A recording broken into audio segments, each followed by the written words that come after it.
입헌군 주제 대체 어떻게 시작된 걸까요?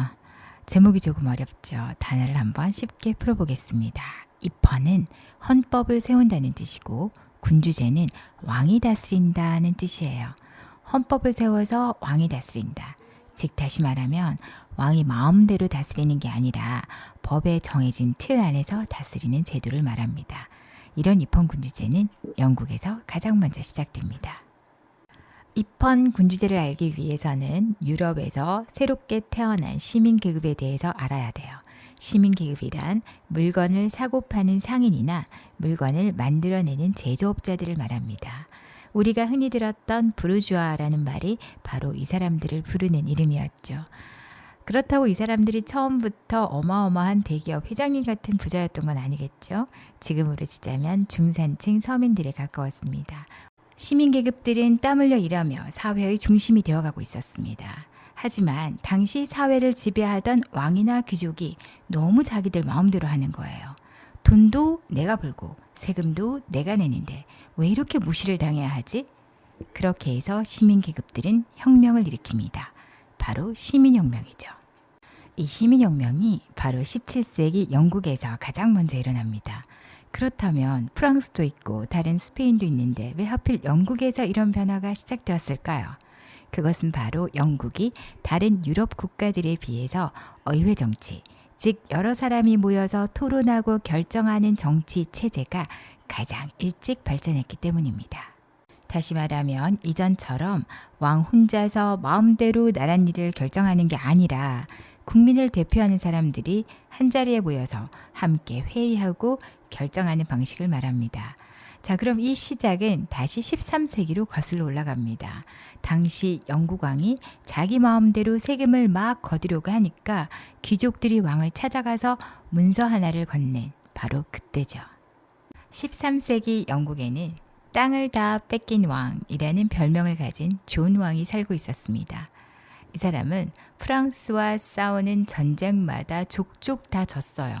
그래서 땅을 다 뺏겨버린 아주 무능한 왕이었죠. 하지만 자존심은 살아있었던 거지. 그래서 빼앗긴 땅을 되찾겠다면서 국민들과 귀족들에게 엄청난 세금 폭탄을 퍼부었습니다. 자, 여기서 질문. 귀족들이 계속 세금만 내면서 가만히 있었을까? 당연히 아니죠. 참다 못한 귀족들은 진짜 칼과 무기를 들고 수도 런던을 점령해버립니다. 존 왕, 아무리 왕이라도 우리 몰래 마음대로 세금을 걷는 건 안 돼요, 앞으로. 앞으로 세금을 더 거두고 싶다면 우리 귀족과 성직자들을 불러서 회의부터 열고 허락부터 받으세요. 그리고는 목에 칼을 들이댄 겁니다. 왕은 무서웠겠죠. 내 편 아무도 없으니까. 그래서 어쩔 수 없이 그들이 내민 문서에 도장을 찍습니다.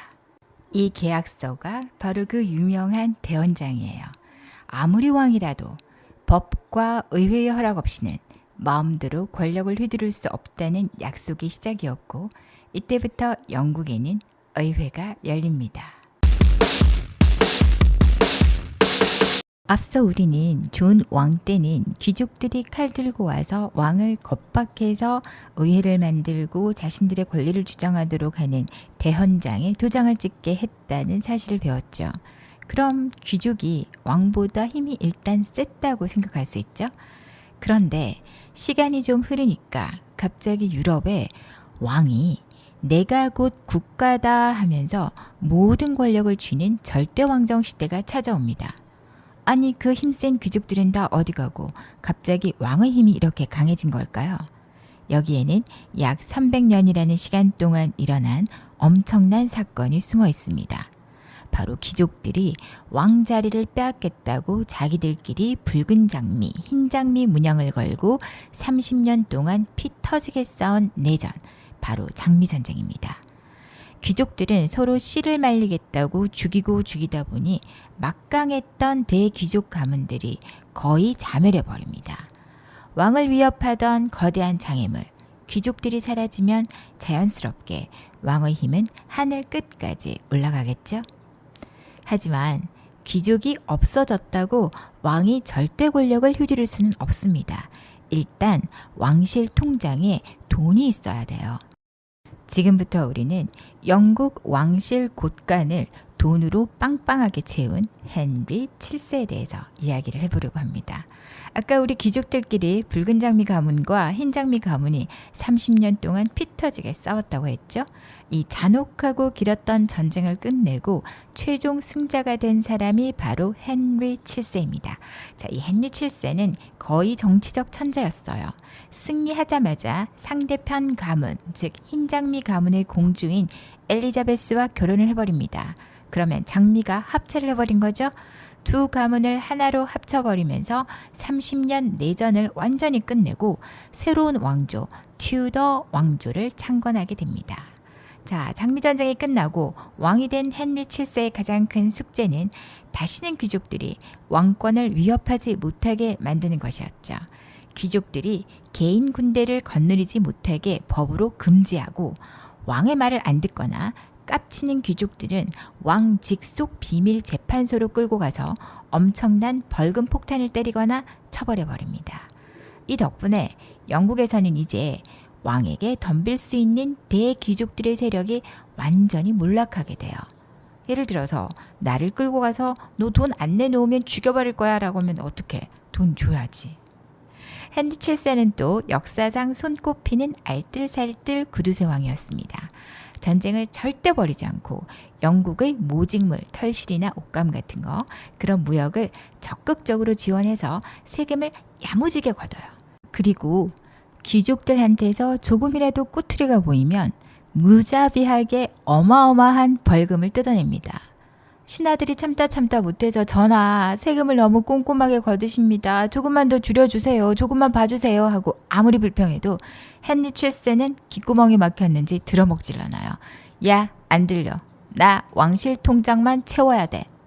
그 결과 헨리 7세가 세상을 떠날 때 왕실 재정은 유럽 전체에서도 손꼽힐 정도로 빵빵해졌고 이 어마어마한 금고 열쇠를 그대로 물려받은 행운아가 바로 오늘의 주인공 헨리 8세입니다.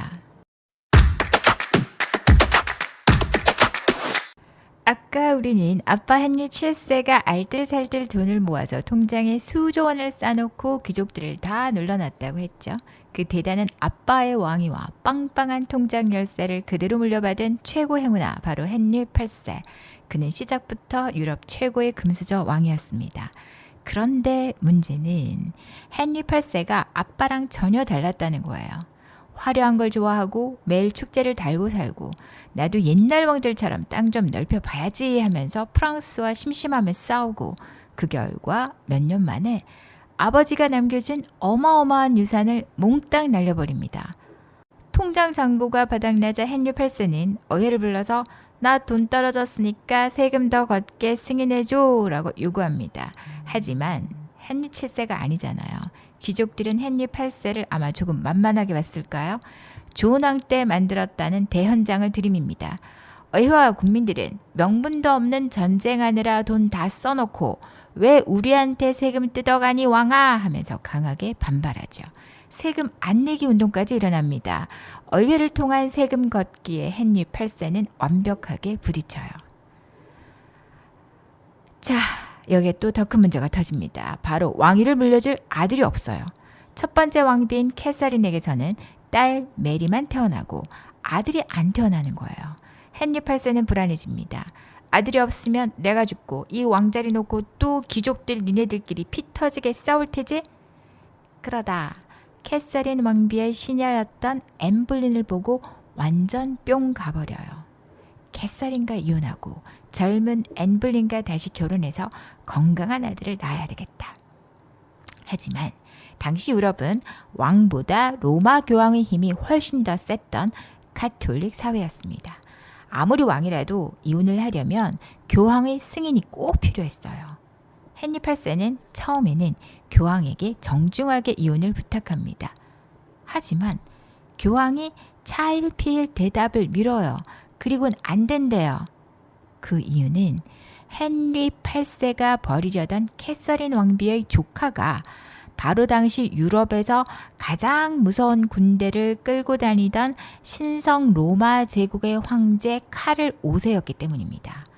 교황은 힘센 카를 5세의 눈치를 보느라고 핑계만 대며 이혼을 안 해주고 시간을 끌었던 거죠. 자, 헨리 8세 난리 났죠? 돈도 없죠? 어연의 세금 안 주죠? 교황은 황제 눈치 보며 이혼 안 해주죠? 궁지에 몰린 헨리 8세는 이 답답한 상황을 한 방에 뒤엎을 역대급 정치적 도박을 감행합니다. 유럽에서 제일 힘센 교황이 황제 눈치를 본다고? 그래놓고서 영국 왕이 나한테 감히 이래라 저래라 해? 기분 나빠. 헨리 8세는 영국 교회의 제일 높은 머리는 바로 나다라고 선포를 합니다. 그게 바로 수장령이에요. 수장령은 머리수, 으뜸장, 명령할 령, 영국 교회의 제일 높은 머리는 왕이다라고 법으로 선포한 명령입니다. 당시 사람들에게 이건 정말 머리가 핑 돌아갈 정도로 충격적인 사건이었어요. 그 전까지는 유럽의 모든 가톨릭 성당과 교회의 진짜 주인이 로마 교황이었거든요. 근데 헨리 8세가 법으로 딱 박아버린 거죠. 이제부터 영국의 모든 교회와 신자들은 로마 교황 말 안 들어. 영국 교회는 영국 왕이 직접 지배해. 이게 바로 영국만의 독자적인 정교, 영국 국교회입니다. 수장령은 그냥 종교 바꾼 법, 그게 아니에요. 헨리 8세에게 어마어마한 보물상자를 열어준 기적의 복권 같은 것이었습니다. 자, 옛날에는 왕이 무슨 말을 하면 사람들이 교황님이 그러는데 왕님 말 들을 필요 없대요 하면서 딴지를 걸 수 있었어요. 그런데 수장령이 딱 내리고 난 뒤로부터는 영국 왕이 정치적 지도자일 뿐만 아니라 신을 섬기는 종교의 제일 높은 어른이 되어버린 겁니다. 왕의 말에 반대하는 건 곧 하나님의 뜻을 어기는 죄가 되어버리니 감히 그 누구도 왕에게 딴지를 걸 수 없는 절대적인 무적 권력이 완성된 거예요. 자, 그렇다면 수장령 내리고 수도원 털어버린다라고 할 때 귀족이나 국민들은 가만히 있었을까? 아니죠. 반대와 대규모 반란이 터져 나옵니다. 헨리 8세는 그런데 이걸 엄청나게 무자비한 표의 숙청으로 눌러버려요. 그럴 수 있었던 이유가 바로 아빠 헨리 7세가 귀족들의 사병을 금지시켜버렸잖아요. 그래서 헨리 8세의 군대가 훨씬 더 강했던 겁니다. 카톨릭 신앙이 깊었던 영국 북부 지역에서는 귀족들, 농빈, 신부님들이 모두 합쳐서 무려 3만 명이나 되는 대규모 군대를 만들어 반란을 일으키지만 헨리 8세는 알겠다. 너희 요구 들어주고 용서해줄게 하고 거짓 약속을 하더니 해산을 시켜요.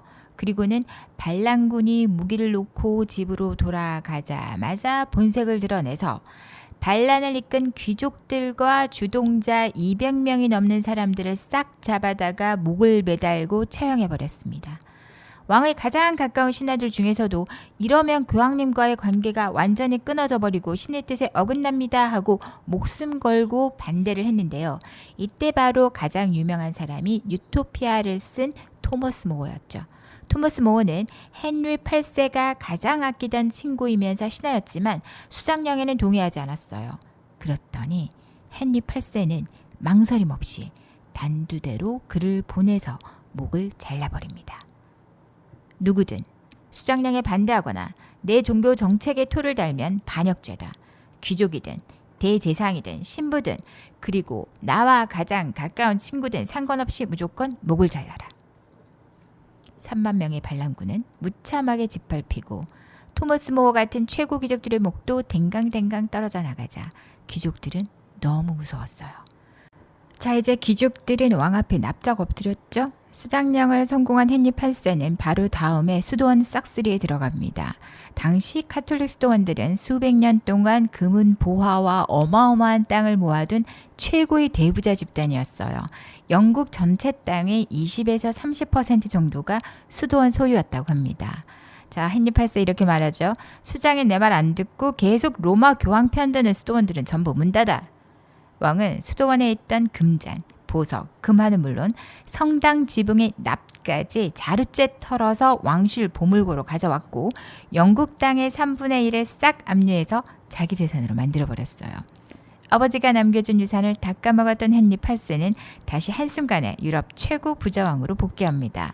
자, 헨리 8세 지혜로웠어요. 압류한 그 넓은 땅을 혼자 다 주고 있지 않고 장사나 농업으로 돈을 번 상인들과 중산층, 젠틀이죠. 그들에게 헐값에 팔아서 빠르게 현금화했고 우리는 그래서 이 사람들을 젠트리라고 부르게 됩니다. 이때부터 젠트리가 탄생한 거예요. 젠트리들은 생각합니다. 우와, 헨리 8세 덕분에 내가 헐값에 땅을 사서 부자가 됐네. 만약 로마 교황이 다시 돌아오면 이 땅 뺏기잖아. 야, 이제부터 헨리 8세 지지. 왕은 땅을 팔아 현금도 챙기고 왕을 목숨 바쳐 지켜줄 강력한 정치적 내편, 젠틀의 계층까지 얻게 됩니다.